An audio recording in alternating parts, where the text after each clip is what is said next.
Hey everybody, good Sunday morning, top of the morning to you. Hope you're doing all right. This morning's beautiful here in Atlanta. Spring, pollen everywhere, everything's blooming out, budding out, beautiful. Good morning, everybody. First time I've been on since Thursday morning. I think Thursday morning. I've took 3 days, and I'm gonna take some more time off. But I've just been going through this weird thing with, Libras are strange people. I'm gonna do the Sunday morning little post here in a second. But I started pondering the last couple of days on our trip, that seeing in the airports and in the subways, and but hey, everybody on their phones, and just got to wondering. I'm like, what is this now that I post a lot, I write a lot, I create a lot, I do a lot, and over the last several years, and 7 years ago when we went to Paris, it was just Facebook, and I had like 150 friends on Facebook, and I post like once every couple of days something on there, and then on this trip it's just like Instagram and TikTok and Facebook become like libraries where you catalog your moments, your events, your meals, your travels, your everything. So I got to asking myself, is this become too big in my life, too much a part of my life? What needs do I have, or voids that I have in my life that evidently something about this kind of feels?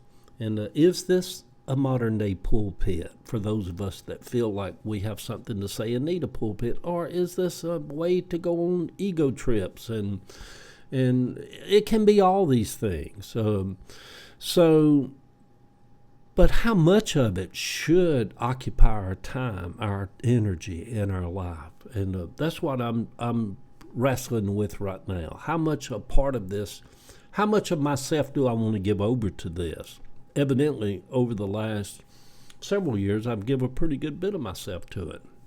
And I know that I think it kind of, I tried to look at it like, there's a kind of instant gratification to all of this. We post something. Oh, people say, "Oh, that's delicious," or there's an instant gratification to it.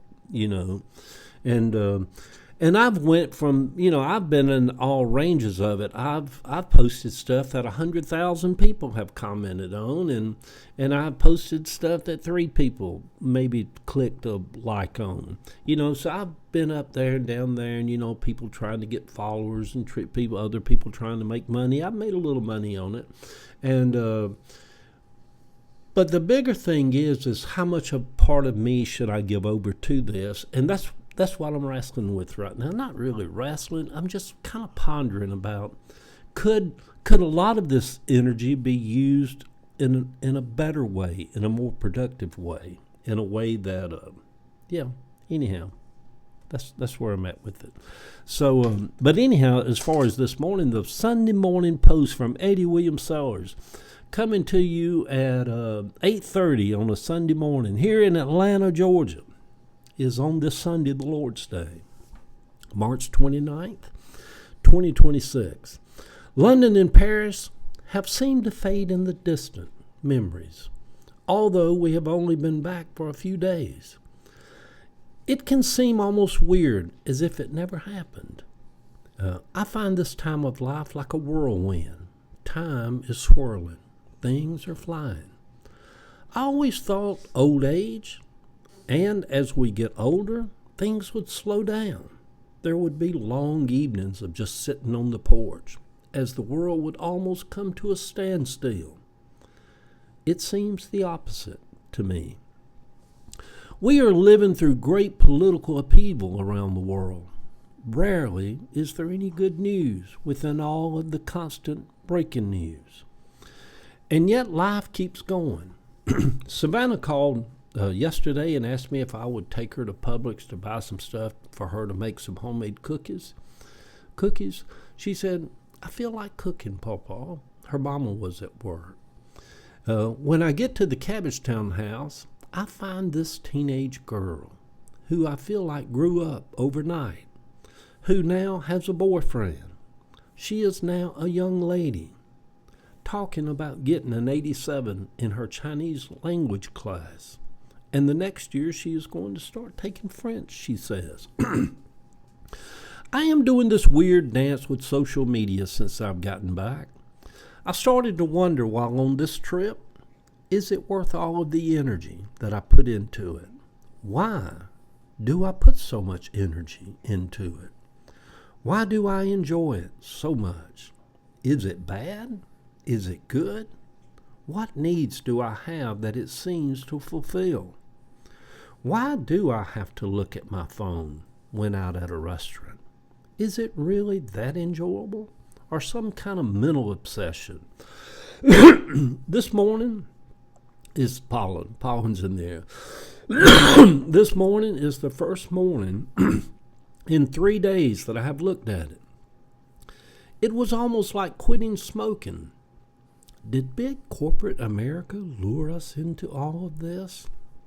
Yet, I loved smoking, and still to this day could enjoy a cigarette. But my life is better, healthier, without it. But I've always told people, if I went in and a doctor gave me an expiration date, said, you got 6 months to live, I'd just go get me a pack of cigarettes, Marlboro Lights, go sit in my garden and enjoy me a cigarette. Libras are a strange people, a group. We are very analytically minded, always balancing the do's and the don'ts. Our minds are always trying to understand the reasons for whatever is going on. We scratch our heads with the whole Trump MAGA thing. I watched Nuremberg last night on Netflix. Russell Crowe sure has gotten fat. Walking around Paris, I thought, wouldn't it have been nice to have lived here for a while in my younger life, to sleep with the bedroom window open at night, to fall in love with a Parisian as we both laid naked in the night Paris air. I hope Savannah and Chance get to study abroad. Then I think things like this while working on the Key Roadhouse and falling back into the routine of everyday life. I think millions of people are filling up airports around the world right now, every day, every hour, and traveling, going places. Life is swirling. People are living and dying. Although I am thankful to have lived a long life, a little part of me wishes I had done more, and that I hadn't waited until I was 50 to get my passport. And that only came about because while being resuscitated back to life in an emergency room, I thought, I can't die. I haven't even been nowhere except Panama City Beach. I was in Costa Rica 3 months later, driving from one end of the country to the other, dragging my poor old friend John along with every trip across every bridge and mountain we went over. Having near-death experiences are a good thing. If we are wise, we'll learn from them. There'll be wake-up calls for us. Why did you have that near-death experience? Why did I? Was it God's way of saying, hello down there, wake up, get in the flow? Yes, Libras are weird. We're perplexed creatures. You are too, though, probably. Good Sunday morning, sweet people. Today I am filled with questions. Questions about this internet thing.